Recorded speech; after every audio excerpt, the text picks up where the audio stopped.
Hi Darren. Obviously, when you pick teams in the 18s, they've tended to play with a back four. There's been a lot of talk about the system here. I know you don't want to disclose team news, but is it safe to say that we'll see a back four at Turf Moor?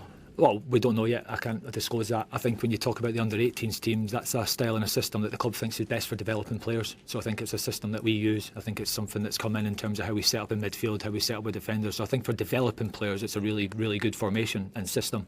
And at under-18s, it's about development.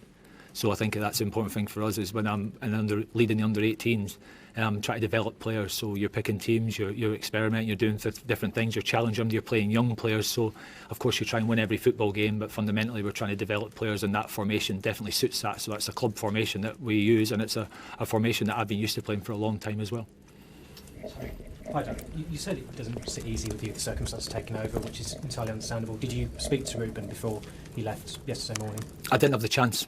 I've reached out to him. I've not managed to make contact yet, but that's understandable. He's obviously got a lot on his mind, and I've been really busy, so I've not had the chance to. I'd love to, because I had a good relationship with Ruben.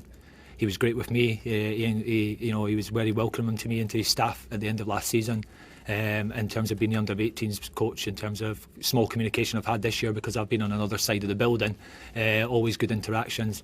And ultimately, he's the manager who gave my son his debut as well. So as a father, I've got a lot to thank him for. And Tyler, although the boys have gone and earned that themselves, he was the manager that did that. So I've got a good relationship with Ruben. So I'm disappointed and obviously for him. But what's happened, and I'm here to sort of try and help the club, and we have to move on quickly. And as I said before, everything I do is with the best interests of the club, and that's why all my focus is energy is going into Burnley. And I know it's an inevitable question. I think I asked Ruben as well. Have you spoken to Sir Alex since you got the role? I have. I don't like to make any major decisions or things without speaking to Sir Alex, and that's something I've done since I've been at the club and since I've left the club. In everything I do, I've got a really good relationship with Sir Alex, so it's probably the first person that phoned actually, so I wanted to speak to him first. And ultimately to get his blessing, to be perfectly honest with you. I think he deserves that respect. I wanted to run it by him what he thought, and he was supportive of it, and he echoed my thoughts, which I've always said. It's your job to do the best for Manchester United. When you're an employee of the club, it's your job to do your best for Manchester United. And it's something that, it's amazing when he says something that I try and live and believe every day. So it was comforting for me for him to say that. Thank you. Jamie. Darren, you were obviously a big player here, lots of success. You've been here 4 or 5 years, done all these roles. In your experience sort of being at United, how much do you think outside scrutiny from people like us, former players, some of your teammates, the whole sort of circus, how much does that affect or can be a factor for players that you're in your squad now and sort of team performance? Do you think it matters? Do you think it has an effect? Is it sort of part of dealing with being a United player?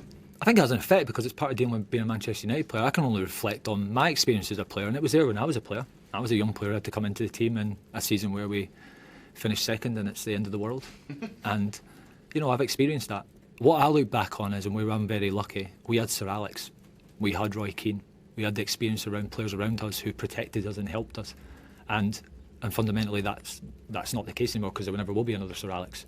So it is difficult, but it's the same in every club. But Manchester United is the biggest club in the world, so that scrutiny, expectation, standard is there, and it's something that you have to deal with. You have to learn to deal with, you have to get help in to deal with. Some people it happens naturally, some people have to take time to get used to it. And slowly but surely you try and have to deal with that constantly. I think it's life of a footballer, it's a modern day world, and it's something that the players have to learn to deal with. And they will. And sometimes it takes time, and sometimes some people can't, and that's just life, and that's just the way it is. So my thing is, it's there, learn to deal with it, find a way, however it best suits you, and embrace the challenge of being at Manchester United. Be excited by it, but recognise that there is a lot of scrutiny and a lot of pressure and a lot of noise. Just on that, Darren, it was something Ruben's mentioned a few times here about the noise, and especially from pundits, sort of ex-teammates of yours. You mentioned it again on Sunday about suggesting kind of what Gary Neville says influences decisions.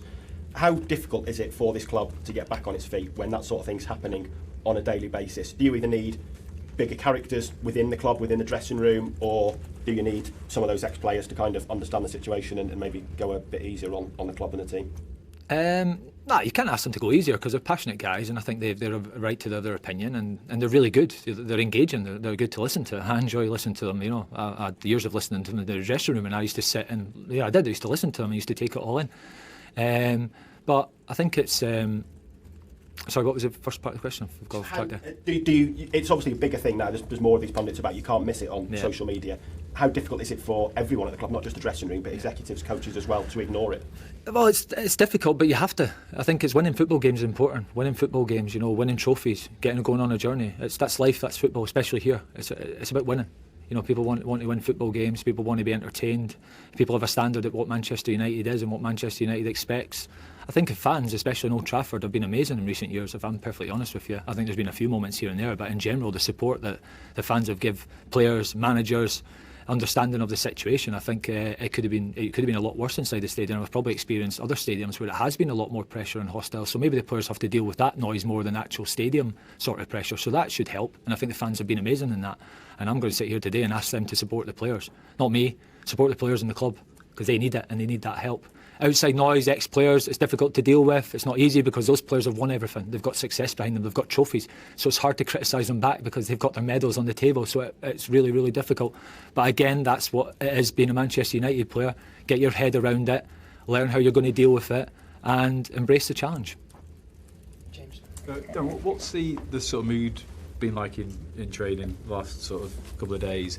And also, have you opted to sort of have any sort of private conversations with players as well? And I know obviously you mentioned Bruno in Mount. Is there any chance on Mainu at all coming back? Well, Cobby actually did the part of the session today, but he's going to have to be assessed tomorrow. So that was part of the plan, so he'll be assessed tomorrow. I have had conversations with players and it's been a lot of time consuming, so I actually plan to have more conversations, but yeah, maybe first time experiencing the first day as a Manchester United manager, you don't have as much time as you think. So in my head I had these plans of speaking to loads of players and it didn't pan out that way. So the conversation with Bruno, because that's important because he's a captain and I wanted to speak to him. And actually I focused on a couple of players who I don't know so well. So Matthias Cunha and Benjamin Sesko. Senna Lemons, I'm actually had a conversation with him not too long ago, but those two are focused on because I've not really got a relationship with them and I wanted to get to know them and I wanted them to get to know me. So the others I know well, I've had a relationship with them in the past, so I focused on those two and obviously the captain Bruno.